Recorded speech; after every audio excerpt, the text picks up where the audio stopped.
Hello friends, स्वागत है आपका आज की इस नई वीडियो में। तो देखिए, आज हमारे पास एक एसी का पीसीबी रिपेयर होने के लिए आया है। ये पीसीबी इंडोर में इस्तेमाल होता है और ये फिलहाल एक हिटाची कंपनी का इन्वर्टर में ये पीसीबी यूज हुआ था। अब कस्टमर का कंप्लेन ये है, ये एक टेक्नीशियन हमारे पास रिपेयर कराने के लिए लाए हैं जो कि एसी का काम करते हैं। उनका कंप्लेन ये है कि इसके इंडोर में सप्लाई नहीं आ रहा है। और सप्लाई क्यों नहीं आ रहा है, अभी इस चीज़ को हम रिपेयर करने वाले हैं। देखिए, वो बोल रहे थे कि इसका फ्यूज ओपन था तो हम इसमें फ्यूज नया लगाए, उसके बावजूद भी इसमें सप्लाई नहीं आ रहा है। अब चलिए, सबसे पहले हम आपको एक बार इसका प्रॉब्लम से मिला देते हैं। देखिए, ये हमारे पास फिलहाल यहाँ पर 16 एम्पियर का सॉकेट नहीं है, तो इसमें हम अपना सीरीज वायर को जोड़कर और देखिए, सबसे पहले हम इसमें सप्लाई को दे दिए। जैसे हम इसमें सप्लाई दिए, देखिए यहाँ पर कोई भी स्टेटस एलईडी ग्लो नहीं कर रहा है। जबकि अगर ये हमारा पीसीबी ऑन होता तो देखिए यहाँ पर आपको एक एलईडी देखने को मिल रहा होगा। देखिए यहाँ पर एक आपको एलईडी देखने को मिल रहा होगा, ये एलईडी ग्लो होना चाहिए था। लेकिन यहाँ पर अभी हमारा कोई भी सप्लाई देखने को नहीं मिल रहा है। अब कुछ लोग कमेंट करेंगे कि हो सकता है इसमें सप्लाई नहीं आ रहा है, तो हम क्या करते हैं, अपना फोन को स्टैंड पर सेट करते हैं। फोन को स्टैंड पर सेट करने के बाद सबसे पहले हम आपको इसका एसी वोल्टेज चेक करा देते हैं, क्या इसमें एसी 220 वोल्टेज इन हो रहा है या फिर नहीं। उसके बाद हम आपको वोल्टेज चेक कराएंगे। वोल्टेज चेक कराने के बाद इस पीसीबी को बाहर निकालेंगे और इसमें क्या प्रॉब्लम है उस चीज़ को फाइंड आउट करने का कोशिश करेंगे। तो चलिए, सबसे पहले हम आपको इसका एसी वोल्टेज चेक करा लेते हैं, क्या इसमें एसी वोल्टेज इन हो रहा है या फिर नहीं। तो देखिए, सबसे पहले हम अपना मीटर को एसी रेंज पर करते हैं। देखिए, हम अपना मीटर को एसी रेंज पर कर दिए। मीटर को एसी रेंज पर करने के बाद फिर से हम इसमें एक बार सप्लाई को दे देते हैं।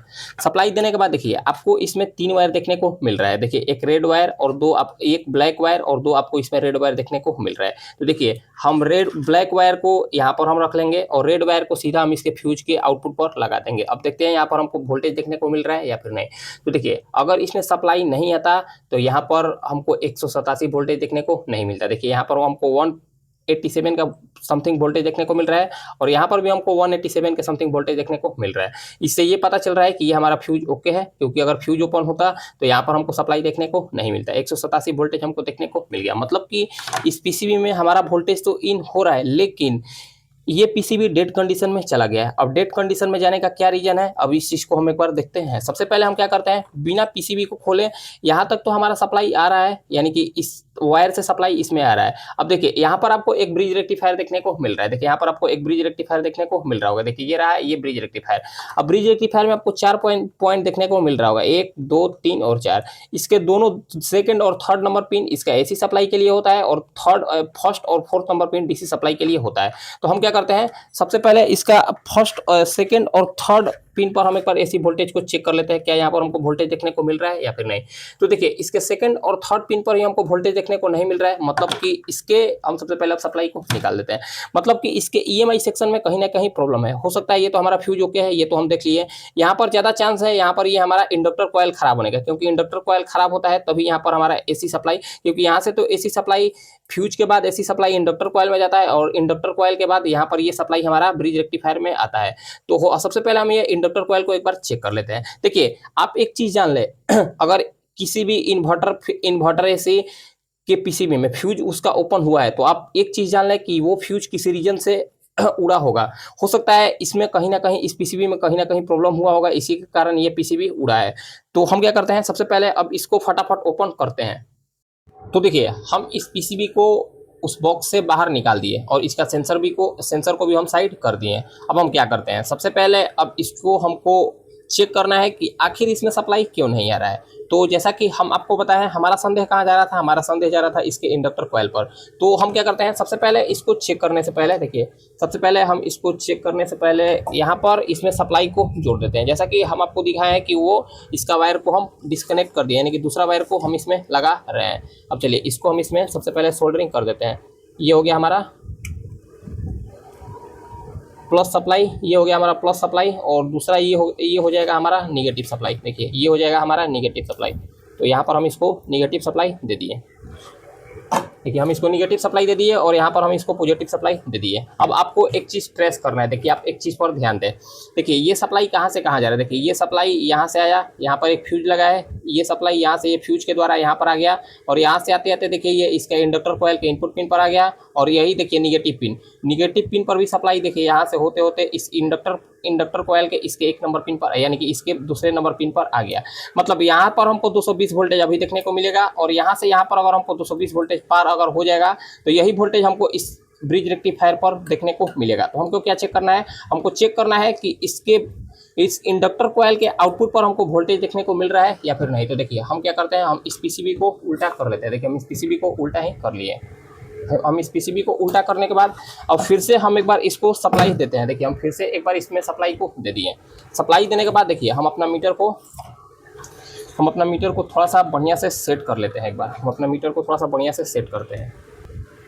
तो देखिए हम अपना मीटर को बढ़िया से सेट कर दिए और जैसा कि हम आपको बताया है, हमको एसी वोल्टेज पर यहाँ पर इसको चेक करना है, क्योंकि इंडक्टर तक हमको एसी वोल्टेज देखने को मिलता है और यहाँ पर जैसे ही इस इंडक्टर के बाद ब्रिज रेक्टिफायर के इनपुट पिन पर हमको एसी वोल्टेज देखने को मिलेगा, उसके बाद हमको सारा डीसी वोल्टेज कन्वर्ट हो जाएगा। देखिए यहाँ पर हमको वोल्टेज को चेक कर लेना है। यहाँ पर हमको 200 के समथिंग वोल्टेज देखने को मिलेगा, 186 के समथिंग हमको वोल्टेज यहाँ पर देखने को मिल गया। यही सेम वोल्टेज इस इंडक्टर कॉइल के इनपुट पिन पर हमको देखने को मिलेगा, सेम टू सेम यही वोल्टेज हमको यहाँ पर देखने को मिलेगा। 186 के समथिंग हमको वोल्टेज देखने को मिल गया। इसके बाद इसके आउटपुट में हमको यही वोल्टेज देखने को मिलना चाहिए था।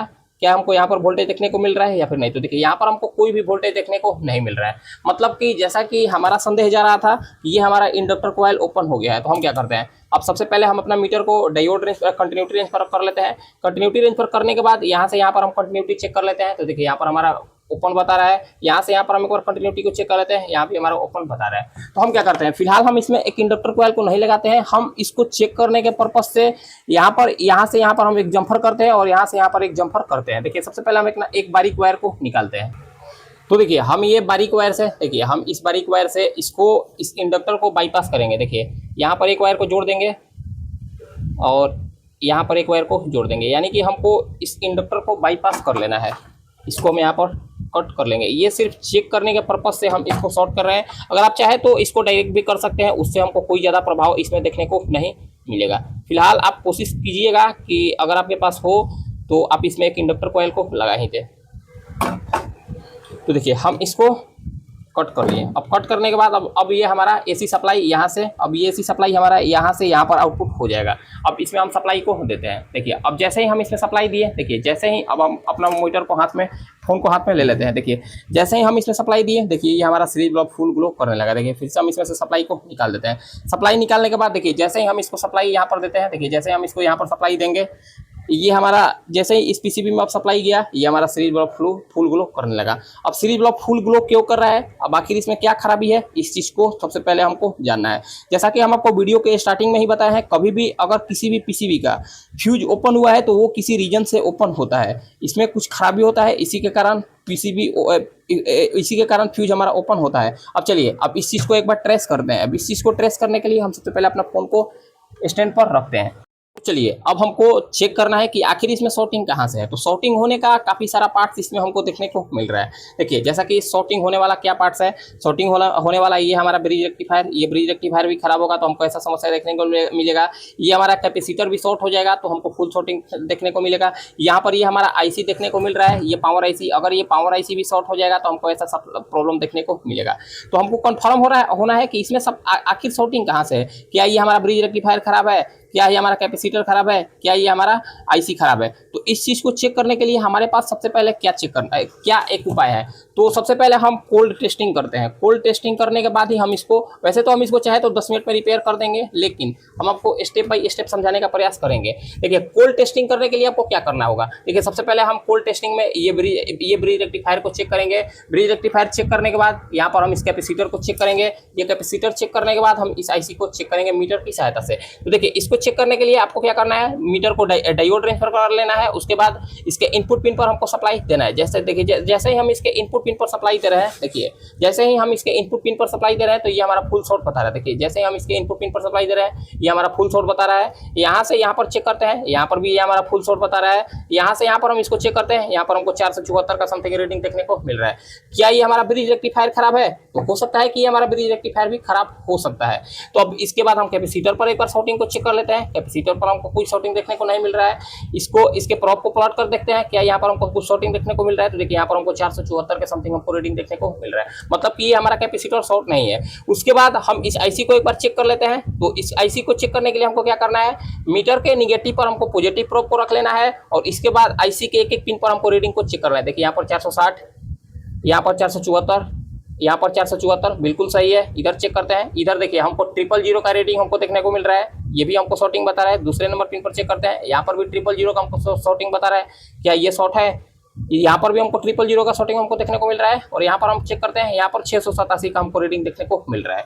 तो देखिए ये हमारे हिसाब से ये हो सकता है आईसी भी खराब हो, हमारे हिसाब से ये हो सकता है ब्रिज रेक्टिफायर भी खराब हो, क्योंकि यहाँ पर भी हमको 000 का रेटिंग देखने को मिल रहा है, यहाँ पर भी हमको 000 का रेटिंग देखने को मिल रहा है। तो अब हमको क्या करना है? अब हमको सिंपल एक तरीका इसमें आजमाना है। अगर इसका ब्रिज रेक्टिफायर खराब होगा, देखिए अगर इसका ब्रिज रेक्टिफायर खराब होगा तो यहाँ पर हमको इस कैपेसिटर पर 300 वोल्टेज देखने को नहीं मिलेगा। अब इसको कैसे चेक करना है? अब जैसे ही अब जो लोग नए होंगे उनके दिमाग में ऐसा चलेगा कि भैया हम जैसे ही इसमें सप्लाई दे रहे हैं तो ये तो हमारा सीरीज ब्लॉक फुल ग्लो कर रहा है, तो इसमें हम सप्लाई को कैसे चेक करेंगे? तो उसका हम आपको एक सोल्यूशन बताते हैं। देखिए अगर हमको क्या चेक करना है, हमको डाउट जा रहा है सिर्फ दो चीज पर। दो चीज में क्या, ये हमारा एक ब्रिज रेक्टिफायर और दूसरा ये हमारा आईसी।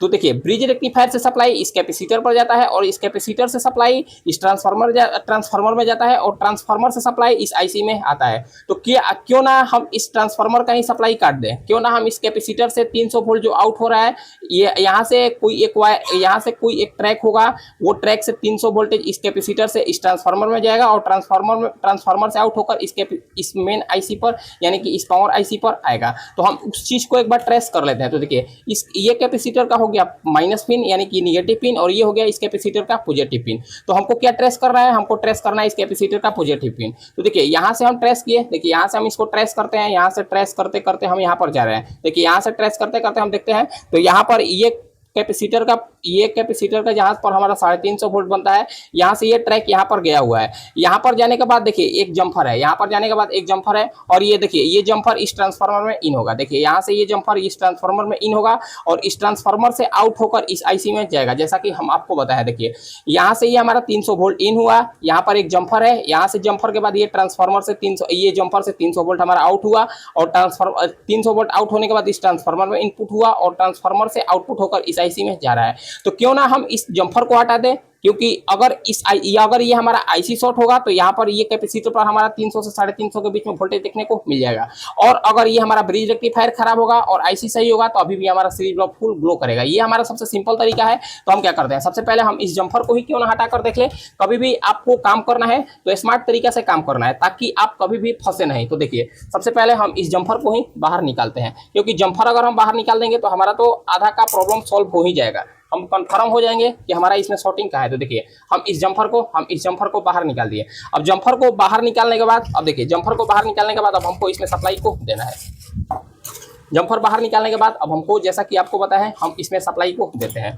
सप्लाई देने के बाद अगर अभी भी हमारा सीरीज ब्लॉक ग्लो कर रहा है तो हम जानेंगे कि इसमें अब कहीं ना कहीं और प्रॉब्लम है। तो देखिए जैसे ही हम इसमें सप्लाई दिए, अभी हमारा सीरीज ब्लॉक फुल ग्लो कर रहा है। देखिए आप देख पा रहे हैं, देखिए अभी हम इसमें सप्लाई को निकाल दिए, फिर से हम इसमें सप्लाई देते हैं, सप्लाई दिए, अभी हमारा सीरीज ब्लॉक फुल ग्लो कर रहा है। मतलब कि हम श्योर हो गए ये हमारा ब्रिज रेक्टिफायर खराब है, क्योंकि अगर ब्रिज रेक्टिफायर सही होता तो यहाँ पर हमारा बल्ब पर सीरीज ब्लॉक हमारा फुल ग्लो नहीं होता और इस कैपेसिटर पर हमको 300 से 350 के बीच में वोल्टेज देखने को मिलता है। तो अब हम क्या करते हैं, अब फटाफट से हम इस ब्रिज रेक्टिफायर को बाहर निकालते हैं। ब्रिज रेक्टिफायर को बाहर निकालने के बाद फिर से हम इसको एक बार टेस्टिंग करेंगे, क्या ये हमारा ब्रिज रेक्टिफायर 100% खराब है या फिर 100% खराब नहीं है। तो हम फटाफट से इस ब्रिज रेक्टिफायर को बाहर निकालते हैं।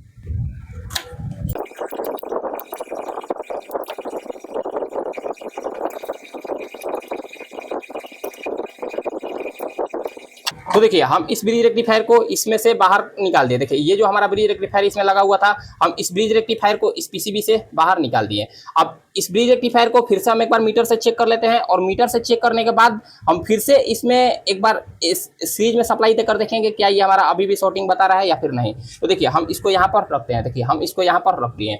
अब इसको यहाँ पर रखने के बाद मीटर तो हमारा डायोड रेंज पर ऑलरेडी है, तो हम देखिए अब इसको सबसे पहले इसके एसी पिन पर हम एक बार शॉर्टिंग को चेक कर लेते हैं। देखिए एसी पिन पर सबसे पहले हम इसका शॉर्टिंग को चेक करते हैं। देखिए यहाँ पर हमारा 000 का रीडिंग देखने को मिल गया। देखिए मीटर पर आप ध्यान दीजिए, यहाँ पर जैसे ही हम इसको मीटर से चेक करें तो देखिए यहाँ पर हमारा 000 का रीडिंग देखने को मिल रहा है। मतलब ये हमारा ब्रिज रेक्टिफायर खराब है। इधर से चेक करते हैं, इधर से भी हमको फुल शॉर्टिंग देखने को मिल रहा है। इधर हम चेक करते हैं, इधर इधर हमको कुछ रीडिंग देखने को नहीं मिल रहा है। यहाँ पर हमारा शॉर्टिंग देखने को मिल रहा है, यहाँ पर भी हमारा शॉर्टिंग देखने को मिल रहा है। तो ये हमारा ब्रिज रेक्टिफायर 100% खराब है। हमको इसमें चेक करने के सीरीज में हमको सप्लाई देकर चेक करने की कोई आवश्यकता नहीं है। हम श्योर हो गए कि ये हमारा ब्रिज रेक्टिफायर खराब है, तो हम इसी वैल्यू का एक ब्रिज रेक्टिफायर को अपने पास से निकालते हैं। तो देखिए हम इसमें से यहाँ पर ये जो ब्रिज रेक्टिफायर लगा हुआ था, हम इस ब्रिज रेक्टिफायर को बाहर निकाल दिए। देखिए ये वाला हमारा ब्रिज रेक्टिफायर का, जैसा कि हम आपको दिखाए हैं और आपको चेक करके भी बताएं, ये हमारा ब्रिज रेक्टिफायर खराब था।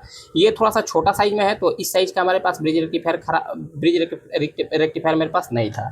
तो देखिए ये मेरे पास उससे ज़्यादा एम्पियर का ब्रिज रेक्टिफायर था, तो हम इस ब्रिज रेक्टिफायर को इसमें लगाने वाले हैं। देखिए वैसे तो इसमें स्पेस दिया हुआ है छोटा ब्रिज रेक्टिफायर को लगाने के लिए भी और बड़ा ब्रिज रेक्टिफायर को लगाने के लिए भी। तो हम क्या किए हैं, हम इसका होल को ऑलरेडी सबसे पहले ही साफ कर लिए। देखिए हम इसका होल को साफ कर लिए, ये छोटा वाला ब्रिज रेक्टिफायर का होल को हम नहीं साफ किए हैं। तो हम इस ब्रिज रेक्टिफायर को सबसे पहले इसमें डालते हैं। ब्रिज रेक्टिफायर डालने से पहले आप इसको उल्टा सीधा पर ध्यान दें। देखिए ये रहा इसका प्लस पिन और ये हो गया इसका माइनस पिन और ये हो गया इसका दोनों का एसी पिन। तो देखिए ये हो गया इसका प्लस पिन, ये प्लस पिन इसका कैसे हुआ, क्योंकि ये कैपेसिटर के प्लस पिन के साथ जुड़ा हुआ है। देखिए ये कैपेसिटर का प्लस पिन हुआ, ये कैपेसिटर के प्लस पिन के साथ ये जुड़ा हुआ है और ये कैपेसिटर के माइनस पिन के साथ ये वाला पिन जुड़ा हुआ है। मतलब कि ये हो जाएगा हमारा प्लस और ये हो जाएगा माइनस। तो सेम इसी डायरेक्शन में ये हमारा ब्रिज रेक्टिफायर लगेगा इसमें। देखिए सेम इसी डायरेक्शन में ये ब्रिज रेक्टिफायर इसमें लगेगा।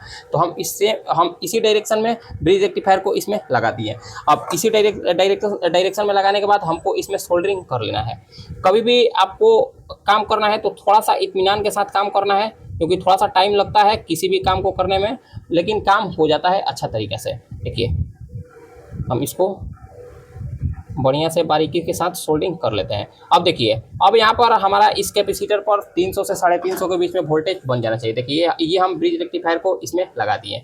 अब ब्रिज रेक्टिफायर लगाने के बाद अब फिर से हम इसमें सप्लाई को देते हैं एक बार। देखिए ब्रिज रेक्टिफायर लगाने के बाद हम फिर से एक बार इसमें सप्लाई को देकर देखते हैं। मीटर को हम अपना डीसी रेंज पर कर दिए, क्योंकि एसी वोल्टेज तो इसमें हम आपको चेक करके अब नहीं दिखाएंगे। देखिए अब थोड़ा सा हम अपना फ़ोन को और जूम इन कर लेते हैं ताकि हम आपको क्लियर तरीके से दिखा सके। अब देखिए मीटर को हम इसमें सप्लाई दे दिए, यानी कि इसमें हम सप्लाई दे दिए। सप्लाई देने के बाद अब सीधा हम इस ब्रिज रेक्टिफायर पर डीसी वोल्टेज को चेक कर लेंगे, क्या हमको यहाँ पर वोल्टेज देखने को मिल रहा है या फिर नहीं।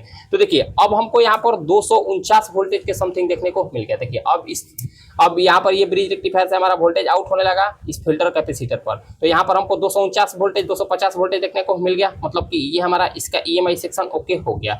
अब जैसा कि हम आपको बताते हैं, देखिए अब हम इसमें से फिर से सप्लाई को निकाल देते हैं और देखिए ये हमारा कैपेसिटर थोड़ा सा वोल्टेज को स्टोर कर लिया होगा, तो हम इसको थोड़ा सा डिस्चार्ज कर लेते हैं। देखिए हम इसको डिस्चार्ज कर लिए। अब जैसा कि हम आपको बताए हैं यहाँ पर इसका ये जो जम्फर था, हम इस जम्फर को निकाल दिए। अब हमको क्या करना है, अब इस जम्फर को सबसे पहले इसमें लगा लेते हैं, क्योंकि जम्फर को लगाने के बाद ही हमको ये पता चल पाएगा अब, क्योंकि अब तो हमारा इसमें 300 वोल्टेज 250 वोल्टेज इसके फिल्टर कैपेसिटर पर बनने लगा। अब हमको क्या चेक करना है, अगर अब भी इसके आईसी में कहीं प्रॉब्लम होगा या फिर और भी इसमें कहीं प्रॉब्लम होगा, तो यहाँ पर ये जो हमारा 300 वोल्टेज बन रहा है, अभी भी 300 वोल्टेज बनना बंद हो जाएगा। देखिए हम ऊपर से ही इसको सोल्डिंग करते हैं, अभी भी ये हमारा 300 वोल्टेज बनना बंद हो जाएगा और यहाँ पर क्या होगा, सीरीज बल्ब फुल ग्लो करने लगेगा। तो देखिए अब इस चीज़ को हम ऊपर से ही इसको फिलहाल टेम्प्रोरी सोल्डिंग करते हैं, ताकि हम इसको बढ़िया से चेक करके आपको दिखा सके। देखिए हम इसको ऊपर से ही सोल्डिंग कर दिए। देखिए हम इसको ऊपर से ही सोल्डिंग कर दिए, ताकि ये थोड़ा सा हमको दिक्कत कर रहा था।